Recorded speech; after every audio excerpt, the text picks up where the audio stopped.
राहुल सोलापुरकर के विवादित बयान पर प्रतिक्रिया देते हुए मंत्री शिवेंद्र राजे भोसले ने कहा कि महान व्यक्तियों पर बयान देना सहन नहीं किया जाएगा और कलाकारों को अपनी कला तक सीमित रहना चाहिए। राज ठाकरे फडणवीस मुलाकात पर बोले, विरोधियों के पास अब आलोचना के अलावा कोई विकल्प नहीं। उन्होंने पांडवगढ़ हादसे पर कहा कि प्रशासन को निर्देश दूंगा। नाही, मी त्या दिवशी साताऱ्यात जे माझं म्हणजे स्टेटमेंट किंवा दिलं होतं, माझं तर मत असं आहे की हे मुद्दामून म्हणजे महाराष्ट्र अशांत करण्याचा प्रयत्न चालला आहे का हे बघितलं पाहिजे।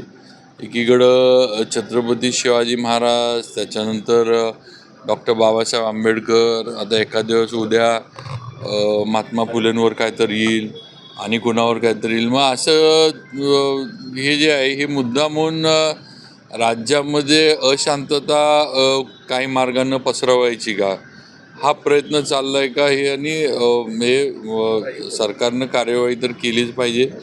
आणि माझं तर मत असं आहे की एकदा उदाहरण घडलं पाहिजे कायद्याचं। कारण काही लोकांना जोपर्यंत एखादं उदाहरण घडत नाही तोपर्यंत इतरांना त्याचे ज्याला आपण जरब म्हणतो ती बसत नाही, भीती बसत नाही। तर हे महापुरुषांवर वक्तव्य करणं हे सोपं नाही आणि ते खपवून घेतलं जाणार नाही। हे 100% शासनानं म्हणजे कायद्याचा जे काय असेल तो वापर करून केलं पाहिजे। खरं तर यासाठी काही विशेष कायदा तयार नाही, कायदा झाला पाहिजे, कायदा होऊ दे। पण माझं म्हणणं आहे, आज ज्या काही घटना घडतात ह्यात आत्ताचा जो कायदा आपल्याकडे आहे त्या कायद्यामध्ये जी कडक शिक्षा करता येईल ती केली पाहिजे। आणि मला खात्री आहे की मुख्यमंत्री महोदय याच्यावर योग्य विचार करून या बाबतीमध्ये हे जे प्रकार घडतात हे कायमचे थांबण्यासाठी योग्य ती कार्यवाही गृह विभागाच्या माध्यमातून करते। असं काय नाही बघा, ते कलाकार आहेत। आता कलाकार एखादा कुठल्या प्रचारात आला की तो त्या पक्षाचा होतो असं म्हणू शकत नाही।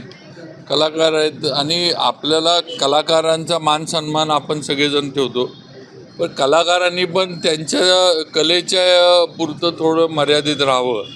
असे वक्तव्य अशा पद्धतीनं ज्याचे पडसाद समाजामध्ये उमटतात असे कलाकारांनी पण करू नये।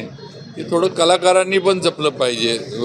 मग त्यांना जसं राजकारण्यांनी काय बोललं, कलाकारांना जसं वाईट वाटतं, तसं आज तुम्ही जे बोलला, आज राहुल सोलापूरकर जे बोलले, हे शिवप्रेमींना पण आणि डॉक्टर बाबासाहेब आंबेडकरांच्यावर प्रेम करणाऱ्या जनतेला पण त्याचं दुःख झालं। मग कलाकारांनी पण काही गोष्टी पाळल्या पाहिजेत।